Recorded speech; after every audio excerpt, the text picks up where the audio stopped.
विदर्भात कपाशी लागवडीसाठी बीटी अजित 155 या वाणाची मागणी शेतकऱ्यांकडून मोठ्या प्रमाणात होते आहे। मात्र कंपनीकडून पुरवठा कमी प्रमाणात होत असल्याने कृषी सेवा केंद्रात या बियाणांचा तुटवडा निर्माण झाला आहे। विदर्भात मान्सूनपूर्व कपाशीची लागवड मोठ्या प्रमाणात केली जाते। या लागवडीसाठी कपाशीच्या बीटी अजित 155 या वाणाची मागणी शेतकऱ्यांकडून मोठ्या प्रमाणात होत असताना कंपनीकडून याचा पुरवठा कमी प्रमाणात होत असल्याने कृषी सेवा केंद्रात तुटवडा निर्माण झाला आहे। त्यामुळे कृषी विभागाच्या निगराणीत कपाशीच्या अजित 155 या बियाणाचं एका शेतकऱ्याला 2 पाकिट असं वाटप करण्यात येत आहे।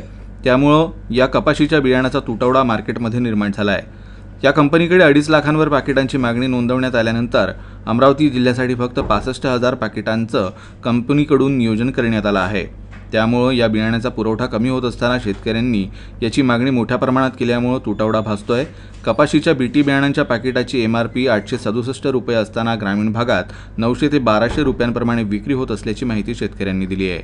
सध्या बाजारपेठेत अजित 155 किंवा US ॲग्रीचं 7067 अशा काही नामांकित पंगा, कबड्डी अशा काही नामांकित कंपनीचे जे बियाणं आहे त्यासाठी शेतकऱ्यांची सगळ्याच ठिकाणी लगबग चालू आहे। त्याचे कारण असे आहे की काही लोकांना मागच्या वर्षी त्या बियाणाचे चांगले अनुभव आले आणि कुठच्या जमिनीला काही हे बियाणे जसे आहे ते पोषक आहे, त्याच्यामुळे या बियाण्याची सगळीकडे मागणी आहे। पण प्रॉब्लेम असा आहे की हे नामांकित कंपनीचे बियाण्याची जर आपण कृषी केंद्राकडे जर आपण माहिती म्हणजे आपण मागितली तर अवेलेबलच नाही आहे। तर ते पण आता भरपूर त्या रेटमध्ये किंवा ब्लॅकमध्ये अशा काही गोष्टी होईल। तर याच्यावर काहीतरी शासनाने किंवा तुमच्या वाहिनीच्या माध्यमातून असा काही तोडगा करायला पाहिजे की अजित 155 किंबहुना अजितचा जो बियाण्याचा विषय आहे तो मेजरली अमरावती आणि अकोल्याशी संबंधित आहे। या भागात ते वाहनं फार जास्त चांगल्या प्रकारे चालतात।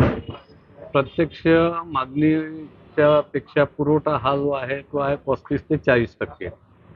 यावर्षी पर्टिक्युलरली बियाण्याचं प्रोडक्शन फेल झालं हेवी सायक्लोन मागच्या वर्षी पडल्यामुळं, आणि त्यामुळं पुरवठा हा अकस्मातपणे कमी झालेला आहे।